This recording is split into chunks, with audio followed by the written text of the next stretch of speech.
Hello everyone, स्वागत है आपका सोशियोलॉजी टिप्स बाय शिखा आपके अपने चैनल में, जो कि है आपका समाजशास्त्र का चैनल। तो आप यहाँ से कोई भी टॉपिक हो अपना क्लियर कर सकते हैं किसी भी एग्ज़ाम के लिए। यूजीसी नेट जेआरएफ जो भी आपका एग्ज़ाम होता है या असिस्टेंट प्रोफेसर का है, ऐसे सारे टॉपिक्स को आप अपना क्लियर कर सकते हैं सोशियोलॉजी से रिलेटेड, जिसमें आपको प्रॉब्लम है। तो आज का जो हमारा टॉपिक है वो है कार्ल मार्क्स का द्वंद्वात्मक भौतिकतावाद। तो कार्ल मार्क्स जैसे कि हमारे समाजशास्त्र में कहे जाएँ तो सबसे मोस्ट इम्पॉर्टेंट पर्सन रहे हैं, जिन्होंने बहुत सारी ऐसी कृतियाँ लिखी हैं, बहुत सारी ऐसी थीसिस दी हैं जो सोशियोलॉजी में मील का पत्थर साबित हुई हैं। तो कार्ल मार्क्स जो थे हमारे बेसिकली वैसे जर्मनी के थे।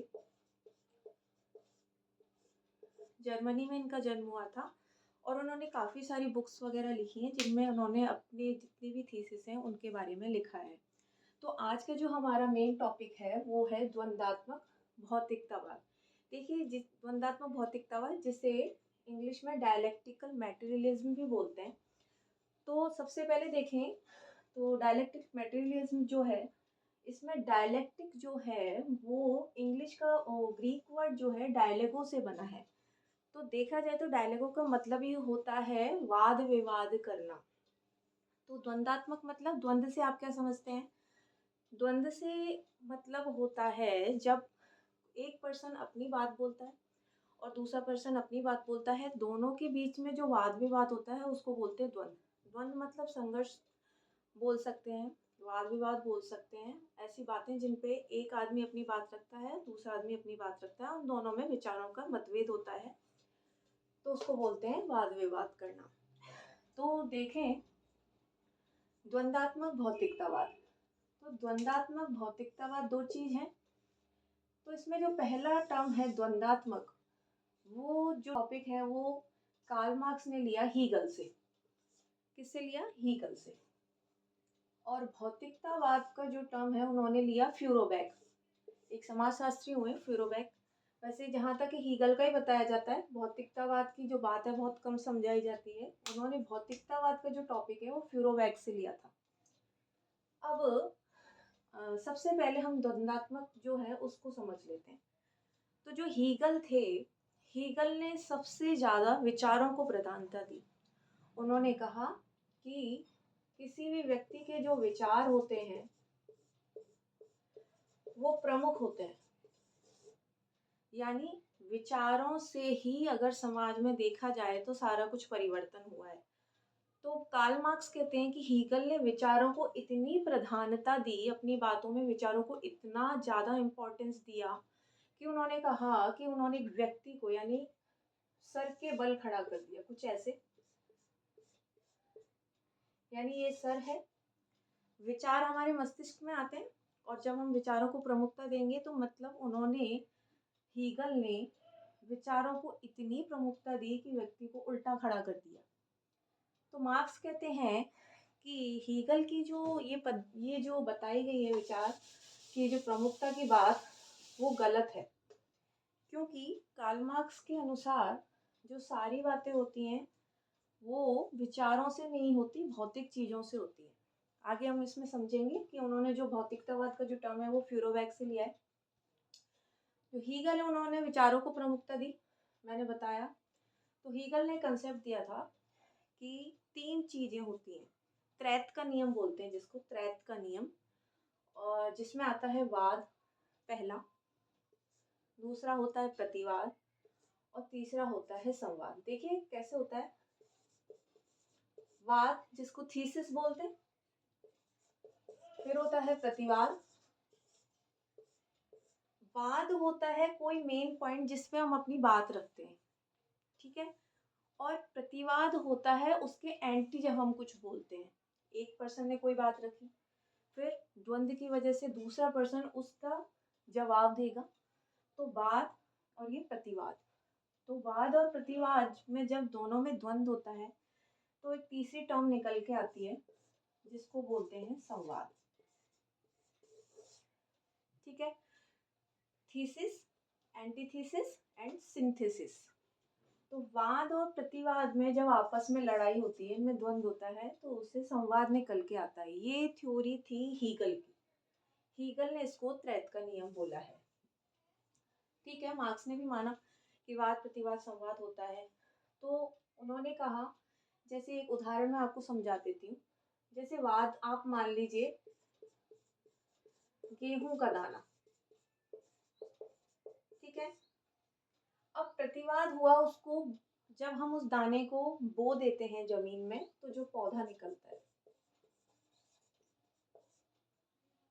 और संवाद इन दोनों की वजह से जो हमको मिलती है वो मिलती है गेहूं की बाली।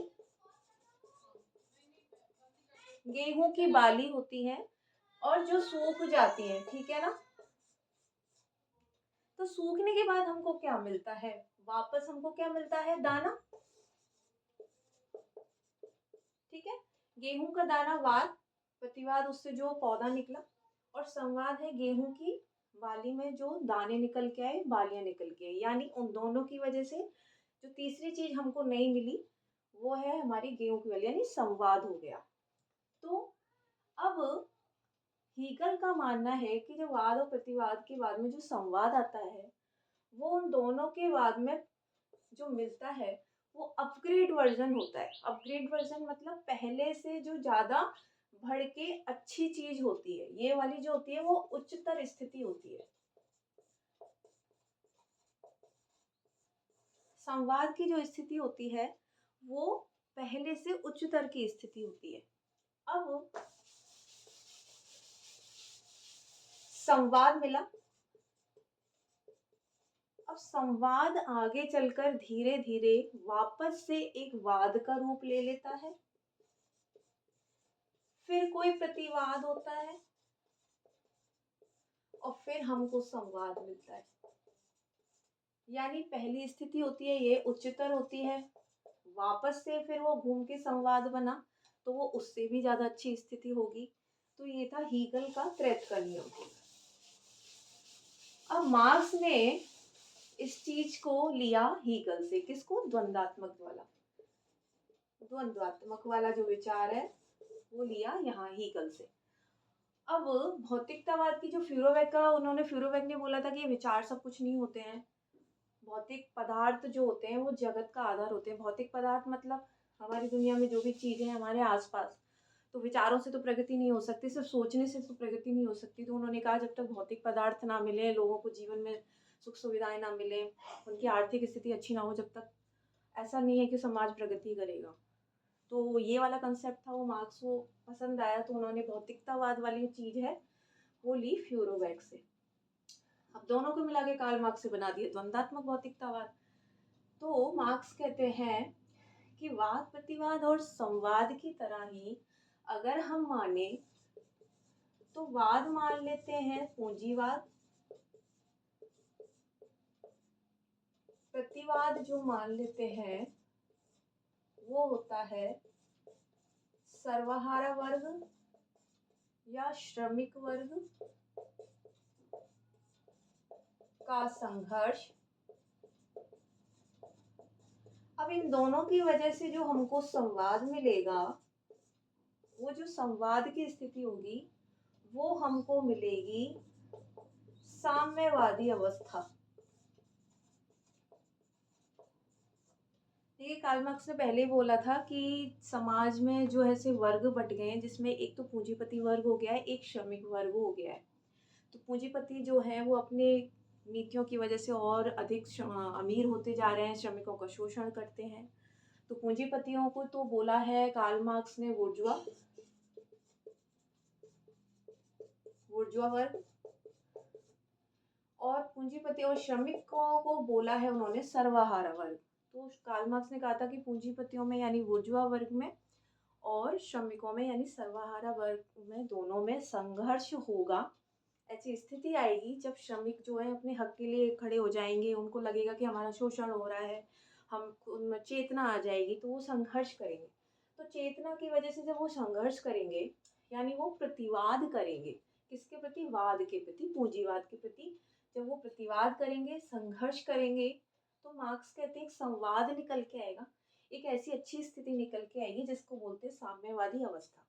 साम्यवादी अवस्था क्या होती है, साम्यवादी अवस्था बोलती है जिसमें कार्ल मार्क्स कहते हैं कि कोई भी किसी का शोषण नहीं करेगा, सबको अपनी योग्यता के अनुसार कार्य मिलेगा, सबको समान पारिश्रमिक मिलेगा, एक वर्ग विहीन और समाज विहीन राज्य बनेगा जिसमें कोई वर्ग नहीं होगा, सब एक समान होंगे और ना ही कोई राज्य होगा जिसमें ऐसी नीतियाँ होंगी कि श्रमिकों का शोषण किया जाएगा या उनको कम काम दिया जाएगा, तो ऐसी वाली स्थिति।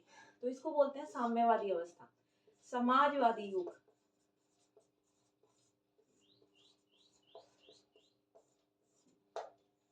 तो ये वाला जो पूरा कंसेप्ट है, इसमें मैंने आपको समझा दिया।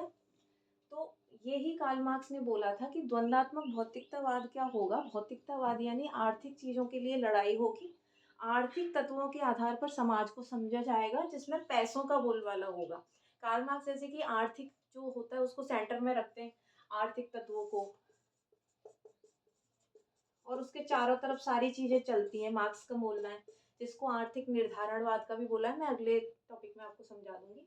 तो आर्थिक निर्धारणवाद क्या होता है, जिसमें आर्थिक तत्वों को तो कार्ल मार्क्स सेंटर में रखते हैं और बाकी सारी जो चीजें होती हैं हमारी समाज की, जैसे सामाजिक, राजनीतिक, नैतिक, आर्थिक, ये वाली जो धार्मिक ये चीजें होती हैं वो सब इसके चारों तरफ चलती हैं। मतलब अगर पैसा ही नहीं होगा तो व्यक्ति क्या ही करेगा समाज में। तो मार्क्स कहते हैं कि हर चीज भौतिक वस्तुओं पे अटकी हुई है, समाज का निर्माण ही भौतिक वस्तुओं से है, आर्थिक तत्वों से है। तो इसलिए अब आर्थिक तत्व हैं तो उनके पीछे संघर्ष होगा, द्वंद्व होगा। तो उन्होंने यहाँ से ये वाला लेके, कहाँ से, हीगल से, और ये वाला लेके और फिर इस कंसेप्ट को अपने कंसेप्ट में डाला और फिर उन्होंने समझाया कि इस तरह से कुछ ऐसा होगा जिसमें एक नए युग का समाज होगा जिसको समाजवादी अवस्था कहते हैं, समाजवादी या साम्यवादी अवस्था।